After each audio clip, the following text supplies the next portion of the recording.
Meus lábios são pra exaltar teu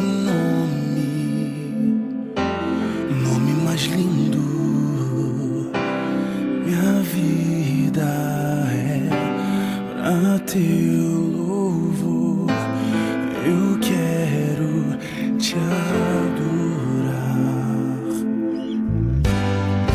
Tua palavra me alimenta.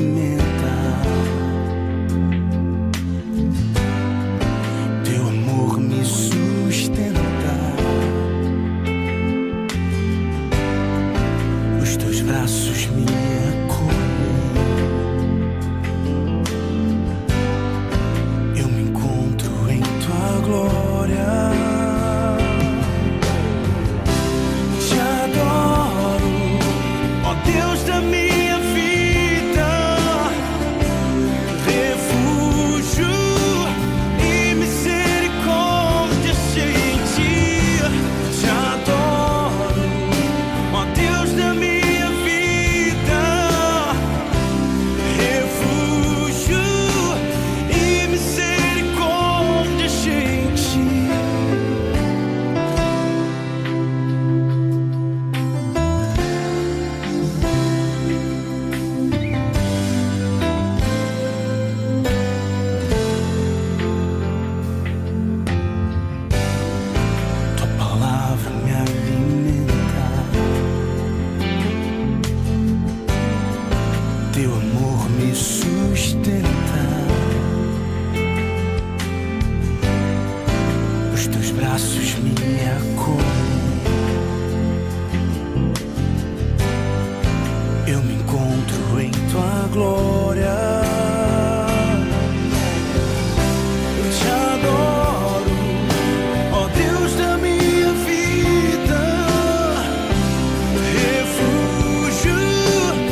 Meus irmãos, bom dia.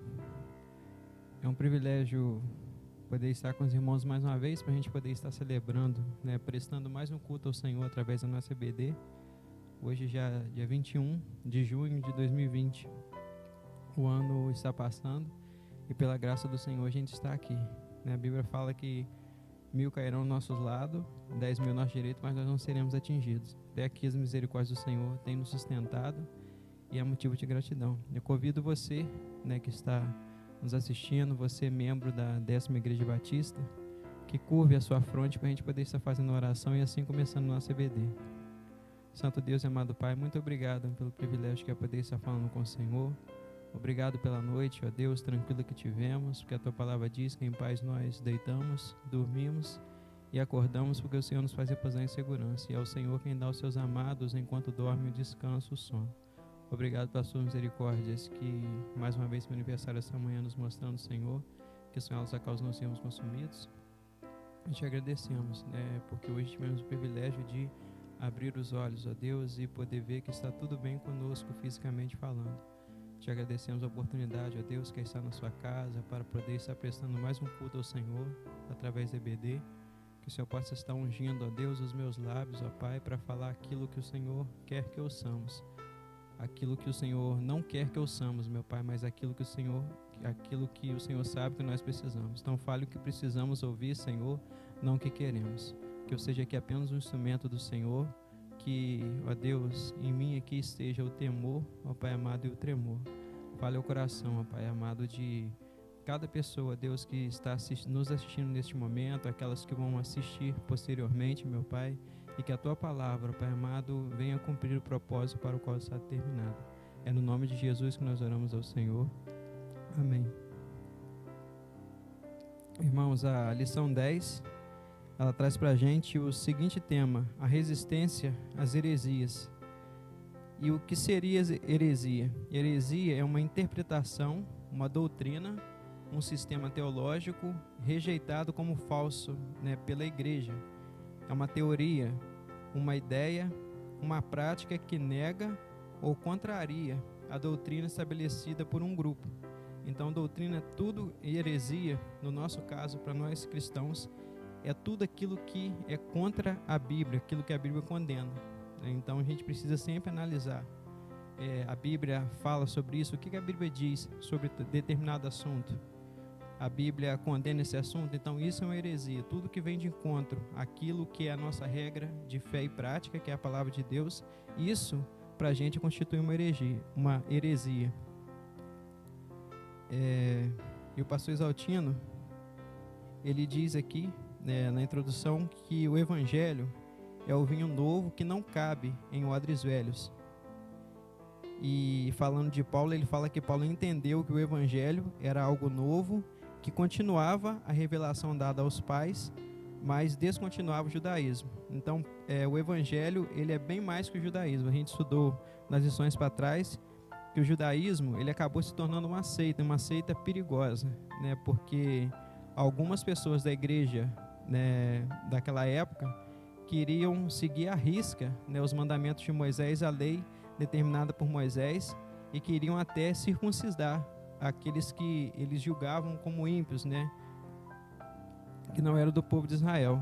Então Paulo entendeu que o Evangelho, ele vinha para dar continuidade à profecia, às profecias, né, falado aos pais. Aí Hebreus fala, né, que havendo Deus outrora falado de muitas maneiras e muitas vezes os nossos pais pelos profetas, a nós nos falou nesses últimos dias pelo Filho. O pastor Exaltino traz esse texto aqui de Hebreus 11, Hebreus 12, se não me engano, versículos 1 e 2.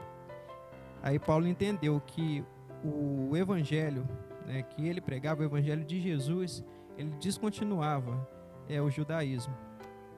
E a pregação de Paulo era uma pregação muito bem definida, e ele não permitiu sua distorção, expressando-a claramente. Quando a gente lê as cartas de Paulo, quando a gente lê o livro de Atos, contando a história de Paulo, a gente vê que Paulo, ele tinha um foco. Todas as mensagens de Paulo eram cristocêntricas, né? Cristo era o centro o centro de toda a mensagem de Paulo, né? O Cristo crucificado, não qualquer Cristo, o Cristo crucificado e ressurreto ao terceiro dia. É esse que Paulo pregava e ensinava, e ele não ia e nem permitia que alguém ia contra ou insinuasse que Cristo era insuficiente. E o pastor Exaltino traz aqui ainda na introdução que o politicamente correto, ele impõe concessões que desbotam, né, o evangelho.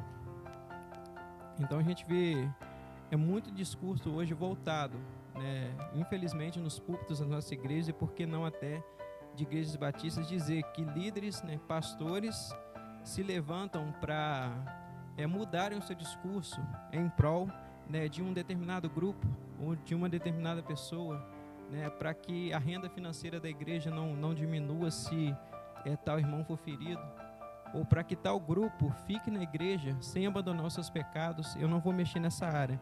Então isso é o politicamente correto. Politicamente correto é uma mudança, uma adaptação ao discurso em prol de grupos. Se a Bíblia condena tal pecado, se a Bíblia condena homossexualismo, se a Bíblia condena idolatria, se a Bíblia condena fornicação, eu não posso mudar o meu discurso para atrair essas pessoas que praticam tais coisas. Eu tenho que pregar o evangelho tal qual ele é, porque o evangelho, ele sempre vai ferir a gente, não adianta. O evangelho puro, ele sempre vai ferir a pessoa, mas essa ferida, ela vai ser tratada por Deus. Essa ferida vai levar a pessoa a ser atraída para aquele que vai poder tratar essa ferida, que é o próprio Deus. Então, a gente não pode, nós como igreja, nós precisamos fugir do politicamente correto, que é tão somente essa mudança, né, essa adaptação da Bíblia, da palavra de Deus, para que determinadas pessoas, determinados grupos sintam-se confortáveis em estar, mas o Evangelho não veio para deixar a gente confortável.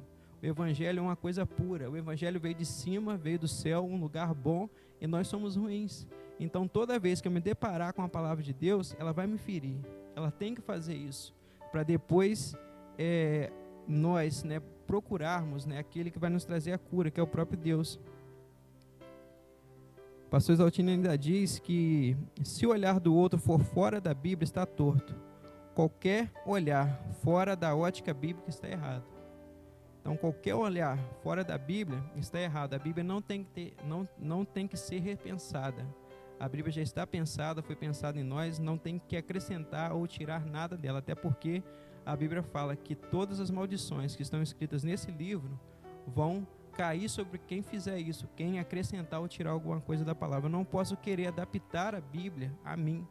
Eu que tenho que me desdobrar para que eu me encaixe na Bíblia, para que eu me adeque ao Evangelho, porque essa é a forma correta de se viver o Evangelho que Paulo pregava. E entrando aí no primeiro ponto, o problema com os judaizantes era uma seita. Aí em Atos 15, a partir do versículo 1, a partir ali do capítulo 9, com a conversão, o capítulo 9 de Atos, com a conversão de Paulo, aí no capítulo 10, né, Pedro vai a Cornélio, então o evangelho é pregado aos gentios através de Pedro, depois Filipe, ele vai pregar em Samaria, e o evangelho transforma a vida daquelas pessoas, elas recebem o Espírito Santo, são batizadas, né, por imersão. E no capítulo 15 de Atos, alguns irmãos, né, João vai falar sobre isso, que eles saem do nosso meio. Esses hereges, né, esses que querem deturpar o evangelho, eles saem do nosso meio, infelizmente, para vergonha nossa. E aí em Atos 15, o primeiro versículo de Atos 15 diz que saíram alguns do meio da igreja ali e foram para os gentios, assim que souberam que tinham se convertido, e falaram para eles: olha, se vocês não se circuncidarem, vocês não podem herdar a salvação. Ou seja, né, Cristo, né, a conversão deles e depois a descida do Espírito Santo sobre eles não era suficiente para dar a eles, né, a conversão.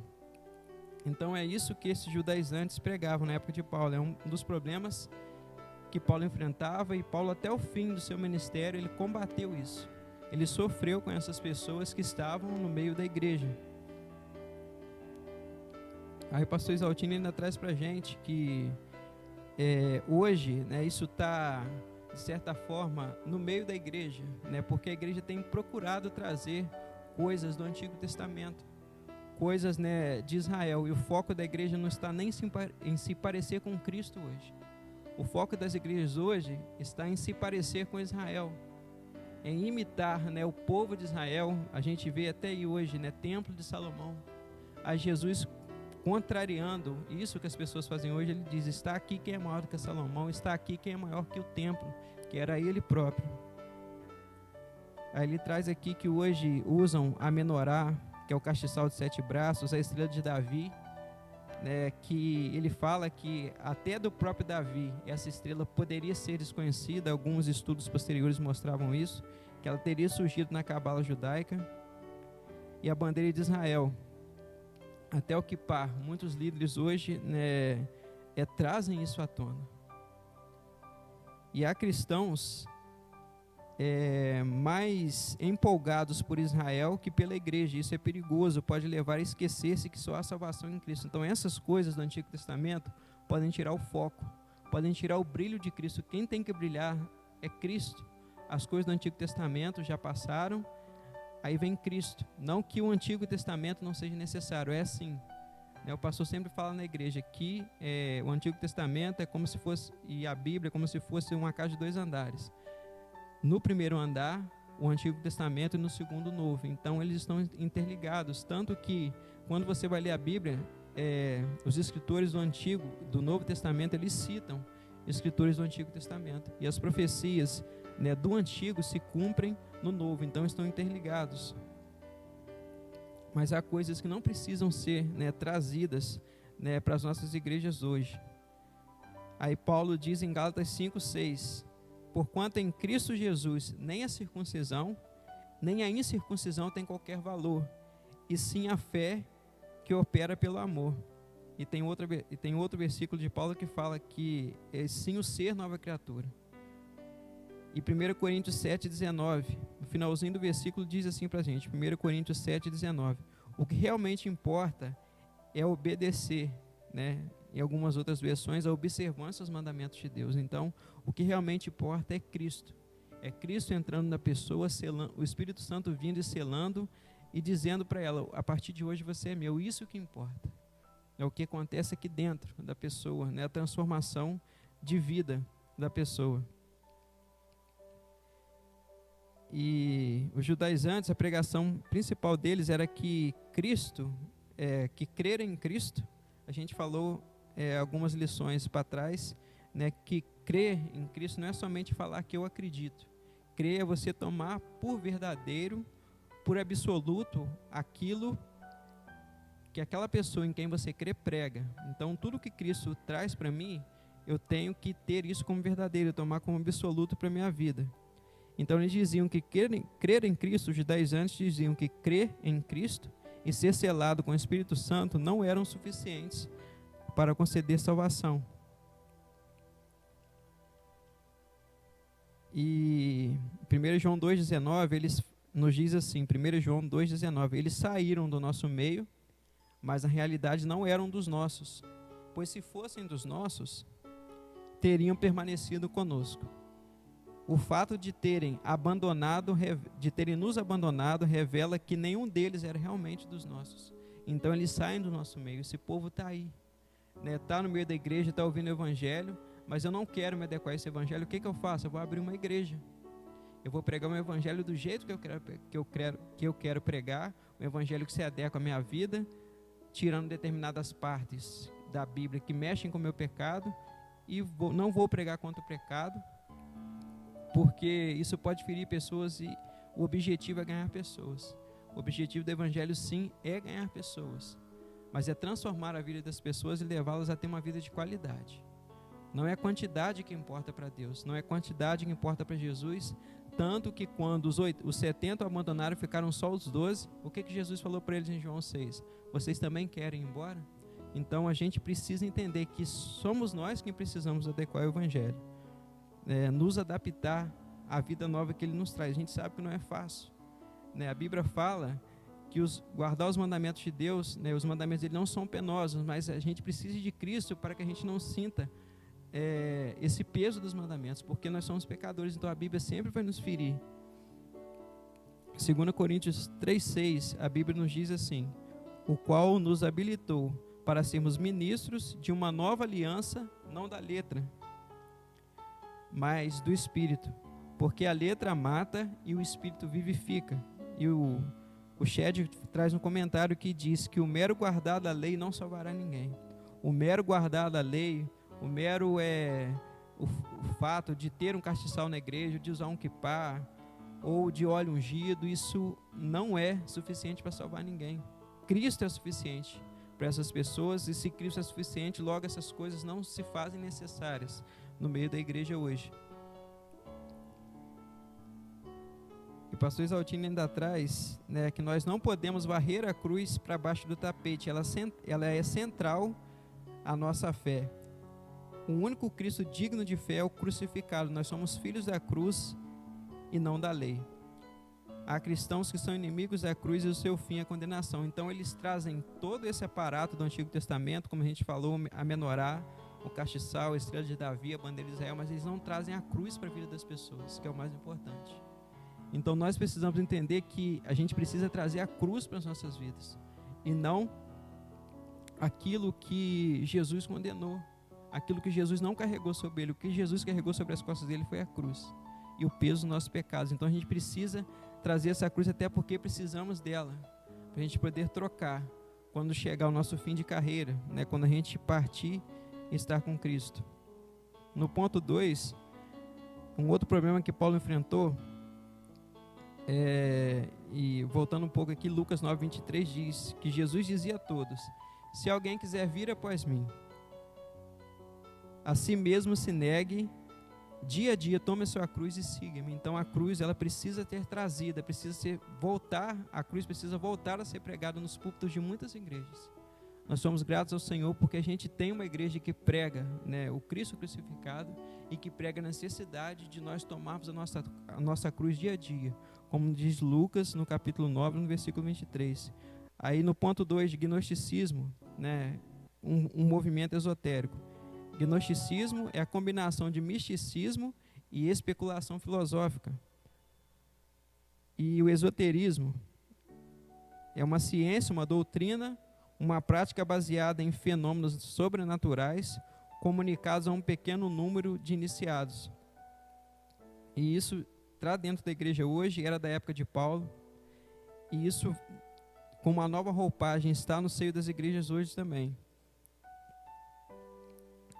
E o pastor Exaltino disse que o gnosticismo ensinava a salvação pelo conhecimento. Eles negavam a corporeidade de Cristo, a sua morte na cruz, a sua ressurreição, bem como a nossa, e ensinavam a salvação por um conhecimento secreto, retido, né, como diz a explicação aqui, né, que é restrito a apenas algumas pessoas, e eles se louvavam a si mesmos, né, que são os pontos aqui que o pastor Exaltino destaca sobre o gnosticismo. E tinha uma parte dos gnósticos aqui que eles diziam que Jesus não era carne, ele parecia carne, mas não era. Aí Paulo, lá em 1 Coríntios 15, versículo 14, ele diz, 1 Coríntios 15, 14, e se Cristo não ressuscitou, é vã a nossa pregação e vã a nossa fé. 1 Coríntios 15, 14, se Cristo não ressuscitou, é vã a vossa pregação e vã a vossa fé. Então tudo que a gente tem vivido até hoje, nesses mais de 2000 anos de igreja, tudo isso é vão, se Cristo não morreu e ressuscitou ao terceiro dia. Então tudo que a gente tem feito até aqui é vão, mas a gente não crê nisso, a gente crê no Cristo ressurreto, que trabalha hoje como nosso advogado, mas que voltará como juiz para dar a cada um segundo as suas obras. 2 Coríntios 10, 4. Porque as armas da nossa milícia, elas não são carnais, e sim poderosas em Deus para destruir fortalezas, anulando nós sofismas. E o pastor Exaltino aqui diz que sofismas é argumento que parece válido, mas não é verdadeiro. Então, o evangelho que Paulo pregava, que a igreja precisa pregar hoje, as armas que a nossa milícia usa hoje, elas não são carnais. Elas não vão se adequar à carne, mas elas vão ser poderosas em Deus para destruir fortalezas. Há fortalezas, né, que que a gente pensa aqui que a maior delas é o pecado. E esse evangelho ele anula tudo aquilo que parece verdadeiro, mas não é. Daí está a importância de nós, né, como cristãos, procurarmos amadurecer, procurarmos crescer para que a gente não seja levado por qualquer vento de doutrina. Paulo, no início da carta aos Gálatas, o pastor Exaltino sugeriu para a gente ler a carta aos Gálatas. Ele fala que eu me admiro que vocês tão rápido estão passando para outro evangelho. E 1 João 4,2, né? Nisso conheceis o Espírito de Deus. Todo espírito que confessa que Jesus Cristo veio em carne é de Deus. Então, todo espírito que confessa que Cristo veio em carne, que Ele morreu, ressuscitou no terceiro dia, esse espírito é de Deus. E partindo agora para o terceiro ponto, irmãos, a grande intervenção de Deus na história. Porque como a gente já tem falado até aqui, Deus ele enviou o seu Filho na plenitude dos tempos para morrer por nós, sendo nós ainda pecadores. Ele nos transportou para o reino do Filho do amor dele. E ele traz aqui, nesse ponto, que na transfiguração, né, Deus tirou Moisés e Elias de cena e disse para que eles ouvissem Jesus. Então, Moisés foi muito importante, um tipo de Cristo, Elias também. Pedro, um discípulo importante na obra, João, mas não é Cristo e João, não é Cristo e Pedro, não é Cristo e Paulo, não é Cristo e Apolo, não é Cristo e Maria, é só Cristo. Somente Cristo, Ele é suficiente. E Colossenses 1,15 diz que Ele é a imagem de Deus, é o espelho. Jesus é a face de Deus. Quem vê Cristo, vê o Pai. Foi o que Jesus disse para Filipe. E nas pregações de Paulo, nada era maior do que Jesus. Isto era o antídoto contra as heresias. Então, o antídoto contra as heresias é sempre pregar que nada é maior que Cristo. O que Cristo foi, sempre será, né, o suficiente. Sempre é suficiente, na verdade. Não era, né? Ele sempre será suficiente, porque Jesus sempre é. O mesmo ontem, hoje, vai ser eternamente. E as heresias atuais, elas mostram um Cristo insuficiente. A pessoa é salva por Ele, mas fica presa a demônios, é presa à maldição de palavras, a maldição hereditária, precisa fazer reza forte, precisa de um guru para quebrar maldições. Que tristeza, um Cristo fraco. Demônios fortes. Cristo salva a pessoa, mas Ele não é o suficiente para dar continuidade a essa salvação, esse processo de salvação na vida da pessoa. O processo de santificação no qual a pessoa entra depois que se converte. Então, Cristo é capaz de salvar a pessoa, mas Cristo não é capaz de sustentar essa pessoa nesse processo de santificação. É o que as heresias pregam hoje. Nessa visão, o salvo precisa de alguma coisa além.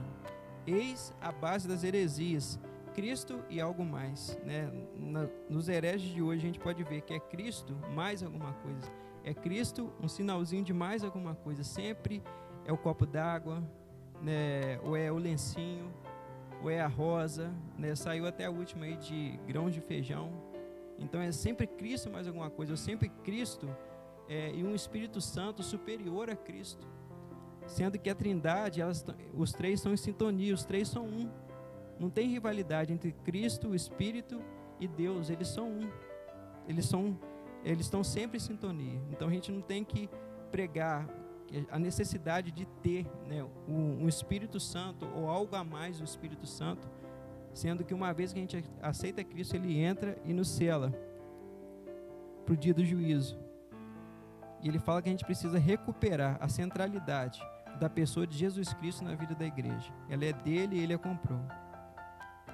E terceiro ponto aqui: se eu preciso quebrar maldições, fazer campanhas, correntes, dar dinheiro para ser abençoado, ter cobertura espiritual, o que Jesus foi fazer na cruz? Então, se você precisa de algo mais que Cristo, o que Ele foi fazer na cruz?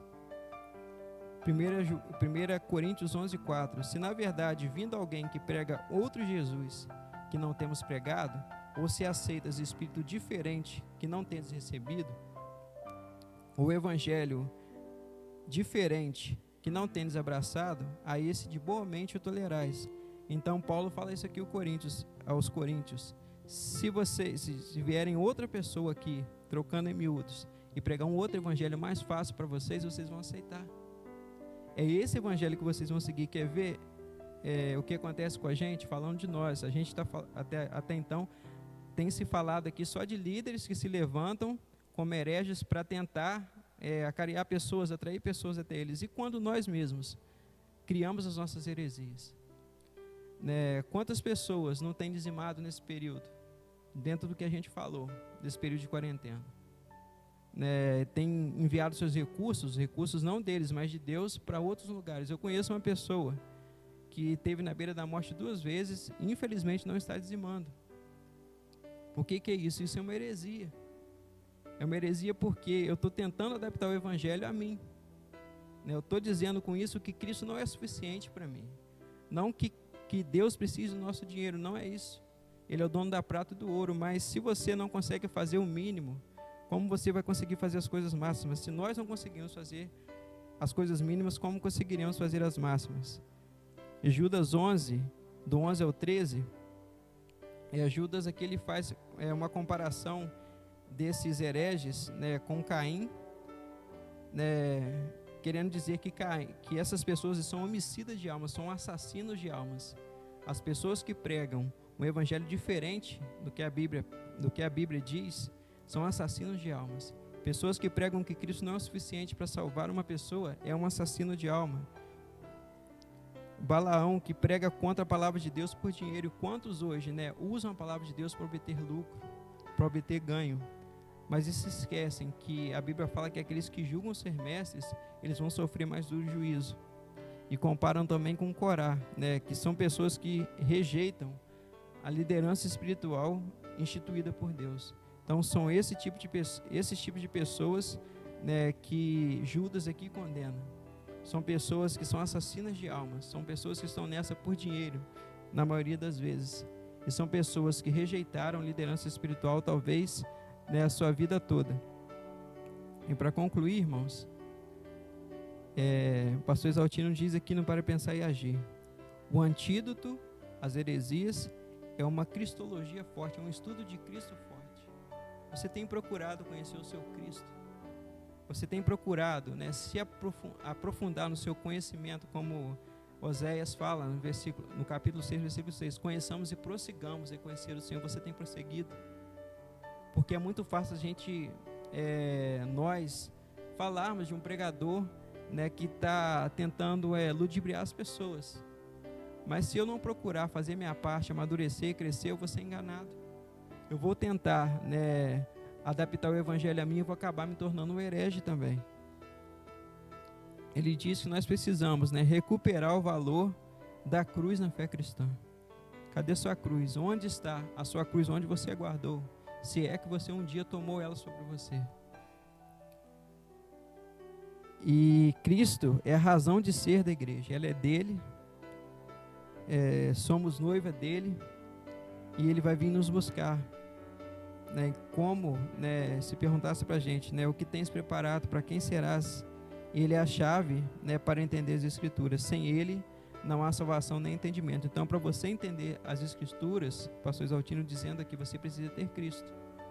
Porque o Espírito Santo vai entrar em você e você vai ter um intérprete. Antes de eu me converter, eu sempre li a Bíblia, Salmos, Provérbios, às vezes porque minha mãe e minha avó sempre eram da igreja, então eu entendia já pela palavra, só que eu não tinha quem interpretasse para mim. Hoje eu tenho, que é o Espírito Santo. Então você precisa de Cristo para entender a palavra de Deus, para aplicá-la na sua vida, para conseguir prosseguir na sua caminhada. E Cristo, Ele é e sempre será o suficiente. Amém, irmãos? Convido você mais uma vez aí a baixar a sua cabeça para a gente poder estar assim orando, encerrando a nossa EBD dessa manhã. Santo Deus, amado Pai, muito obrigado pelo privilégio que eu poder estar falando com o Senhor mais uma vez. Muito obrigado por tudo que nós aprendemos aqui, Senhor, esta manhã. Ó Deus, os louvores que foram cantados, meu Pai, que ainda serão cantados. De antemão já te pedimos pelo culto de hoje à noite, ó Deus, por tudo que vai ser falado, ó Deus, prepare os nossos corações. Em nome de Jesus, que tudo que aprendemos aqui essa manhã, o Senhor nos dê força, ó Deus, e capacidade para colocarmos em prática. ó Deus, porque de nada adianta a gente ser um mero guardador, um mero leitor da tua palavra se a gente não cumprir, ó Deus querido, aquilo, né, que nós nos obrigamos, né, a cumprir. Muito obrigado por tudo. É no nome de Jesus que nós oramos ao Senhor. Amém.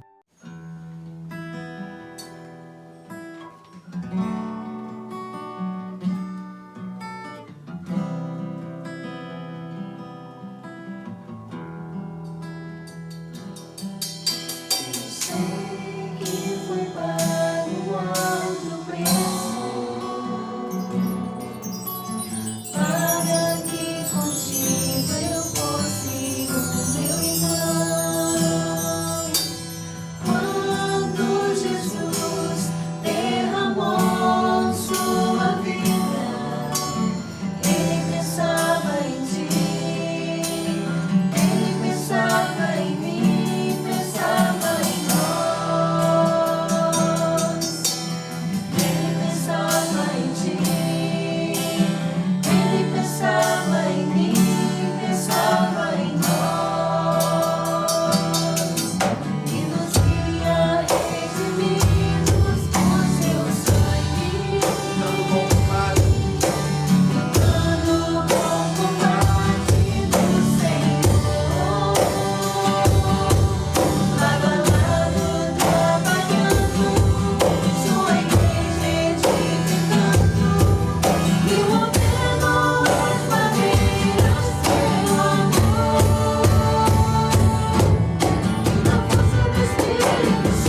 Bom dia, meus irmãos. Nós acabamos de receber mais uma lição da IBD, Escola Bíblica Dominical. Lição essa que tratou do seguinte assunto: a resistência às heresias. E nós sabemos que a heresia sempre existiu, ela continua existindo e vai continuar existindo até enquanto o mundo existir.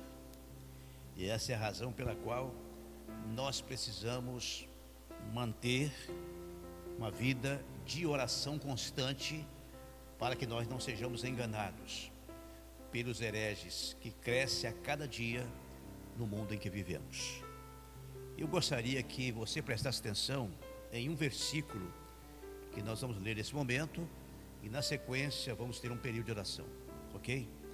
Abra sua Bíblia, se possível for, em Mateus capítulo 26, verso 41, que diz assim: vigiai e orai, para que não entreis em tentação.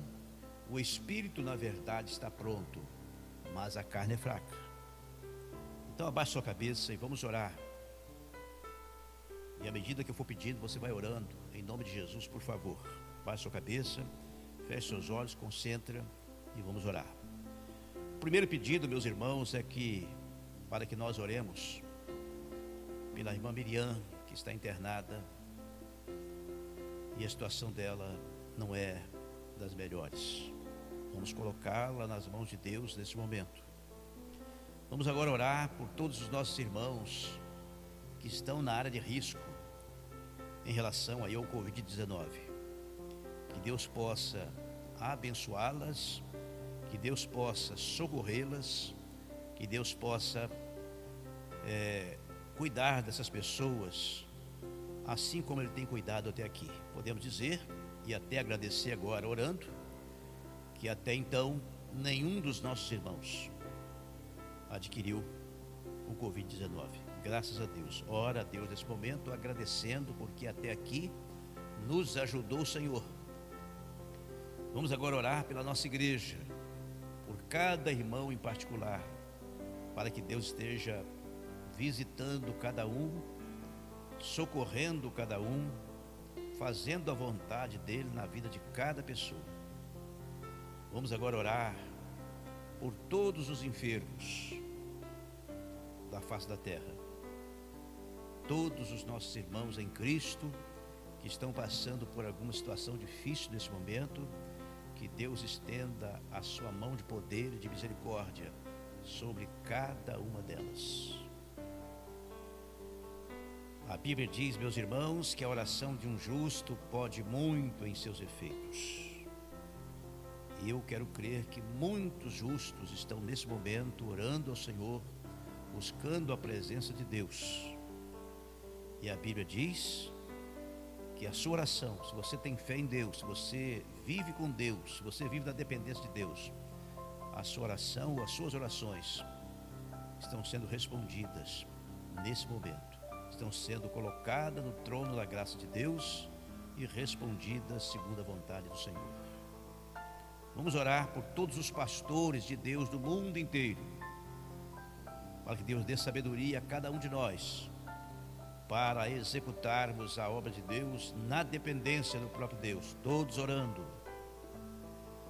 Vamos orar pela equipe de frente da igreja, que tem executado, que tem trabalhado, que tem se esmerrado para a realização dos nossos cultos, dos nossos trabalhos.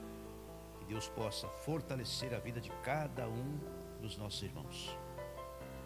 Vamos agora orar pelo nosso município, orar pelo nosso estado, orar pelo país e também orar pelo mundo. A Bíblia diz que nós devemos orar para todos aqueles que estão na eminência, para que tenhamos uma vida quieta e sossegada. Vamos orar, irmãos, pela saúde física e emocional de cada um dos nossos irmãos. Vamos orar por aqueles que nesse momento, porventura, estiver passando por alguma situação difícil. Que Deus possa socorrê-los nesse momento. Repetindo o versículo: Mateus 26, 41. Vigiai e orai, para que não entreis em tentação. Na verdade, o espírito está pronto, mas a carne é fraca. O dia que nós entendermos que a nossa carne é fraca, nós não pararemos de orar. Alguém disse que quem não ora morre. Quem não ora morre. Portanto, devemos orar sem cessar, como nos ensinou o apóstolo São Paulo. Irmãos, vamos agora orar pelos nossos irmãos mais sensíveis. Estou falando das pessoas mais idosas, até porque estão na área de risco em relação ao Covid-19. Que Deus possa estar orientando cada uma delas para que elas possam se proteger, cada um fazendo a sua parte, porque Deus com certeza faz a dele. Vamos orar agora pelos irmãos da equipe de louvor da igreja. Vamos orar por aqueles irmãos que não podem sair, estão com saudade da igreja, mas não podem sair. Que eles sejam abençoados, mesmo em casa, que eles sejam abençoados por Deus. Vamos orar pelo culto logo à noite. Que Deus possa nos abençoar. Que tudo que nós fizermos seja para a glorificação e exaltação do nome do Senhor Jesus.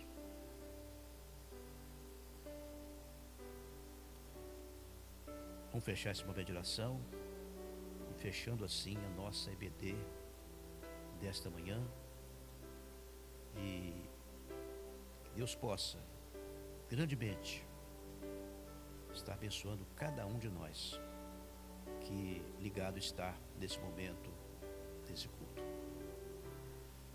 Nosso Deus, nosso Pai, nós estamos aqui em nome de Jesus para agradecer o privilégio que o Senhor nos deu. Estamos aqui nessa manhã aprendendo um pouco mais da sua palavra. Queremos, ó Deus, que tu apliques nos nossos corações a tua palavra e que através dela nós possamos crescer para a honra e glória do teu santo e excelso nome. Livra-nos do mal, acrescenta a nossa fé, abençoa, Deus, o culto logo à noite, que tudo que for feito seja para exaltar e glorificar o teu nome. Em nome de Jesus, nosso Salvador, que vive e reina hoje e sempre. Amém e amém.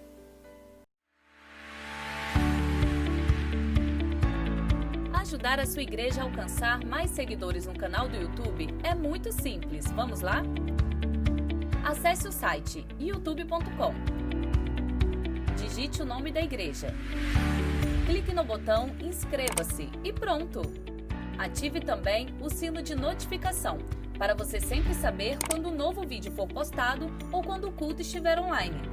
Compartilhe este vídeo com seus amigos e vamos juntos mobilizar novos inscritos.